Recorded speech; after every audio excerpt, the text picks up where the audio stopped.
Birding has slowed down from the peak of migration in May. Early June is a chance to see some late arrivals, like the grassland songbirds, the dickcissel and the bobolink. Apparently, the dickcissel says, "See Dick, Dick, Dick, Sissel, Sissel," probably from the time when Dick and Jane books were popular.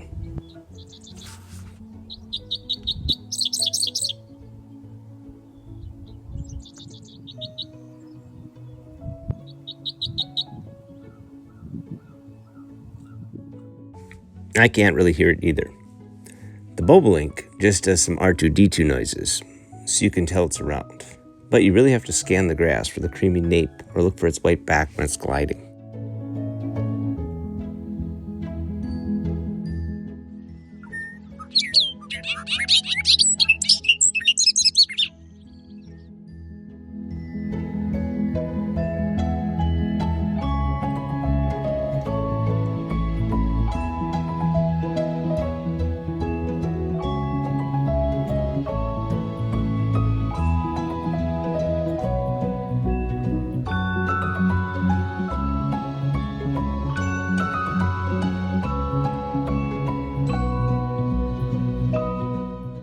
In the prairie, wildflowers are blooming, and the eastern meadowlark is singing.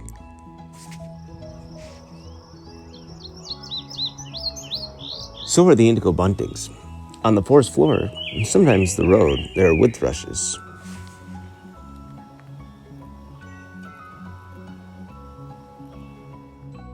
Dirt roads also have turtles laying eggs.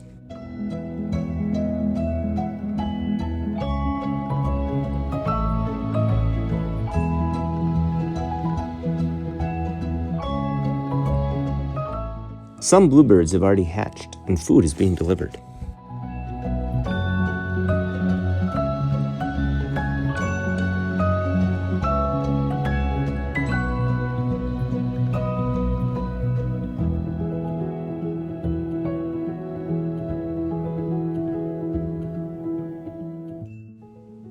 I'd like to find an oriole nest, as there are several spending the summer right along the Crow River.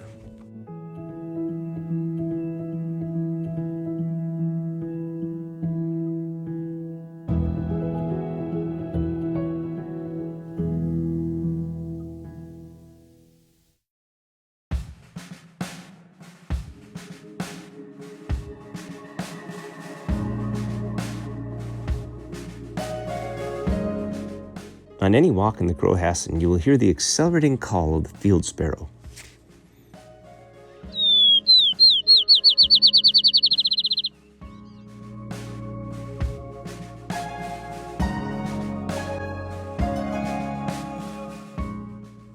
You will also hear and see indigo buntings.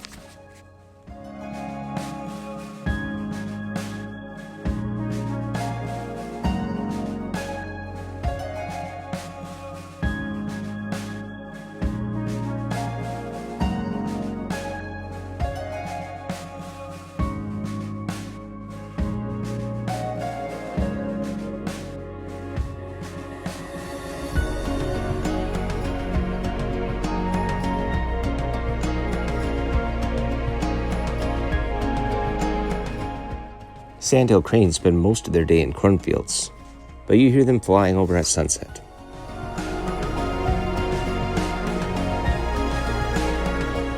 One warbler that sticks around and calls all day is the northern yellow. It's also fun to see orchard orioles, which are a little darker than Baltimore orioles.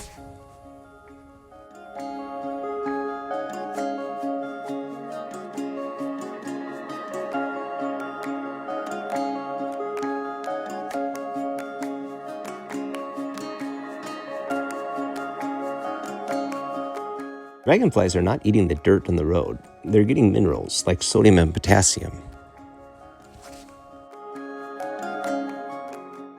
Meanwhile, kingbirds are getting dragonflies. In the willow thickets, the willow flycatcher says, "Fitzpew," while it waits patiently to sally out for a fly. The alder flycatchers prefer even wetter habitat, like where alders grow.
June is also the time when waterfowl are parading their babies around.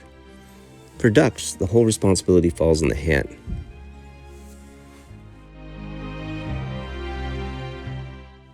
For geese and swans, raising young is a two-parent job.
Farm fields can provide some decent birding. This pheasant was running hard until he seen a group of turkeys.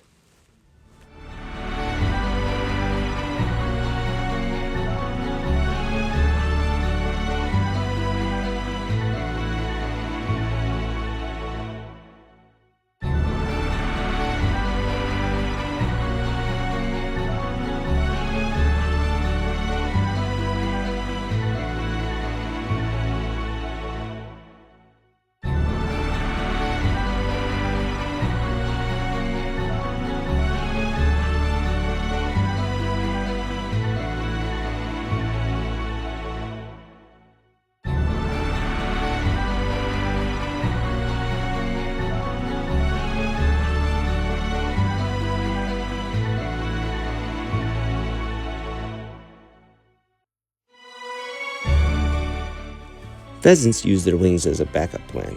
Since they can run over 15 miles per hour, you have to move pretty fast to keep them on camera.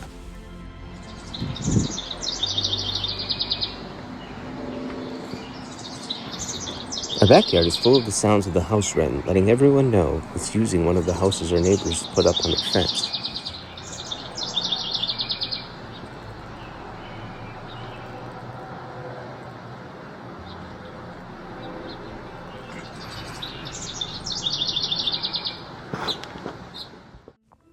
All kinds of swallows are busy all day long at the Crow River.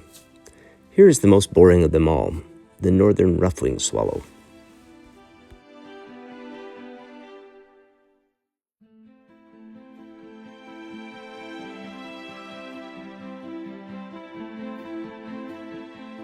I was also excited to get some good shots of the lark sparrow, which hang out in the Crowhassan each summer.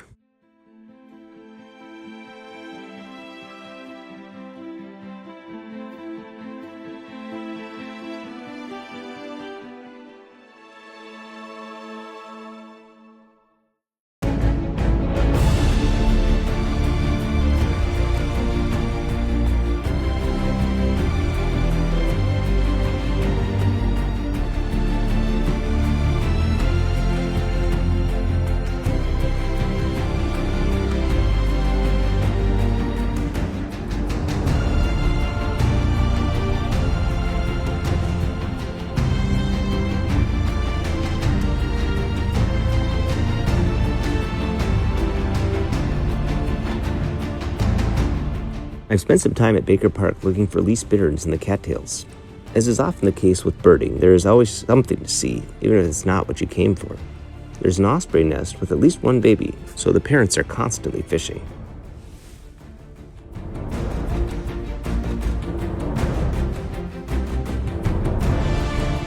While I was watching the ospreys, a great blue heron landed in the middle of the lake and grabbed a quick meal. He proceeded to swallow it in one gulp, and then took off from deep water without even digesting. If you sit somewhere for 20 minutes in June, you'll often see something cool like this.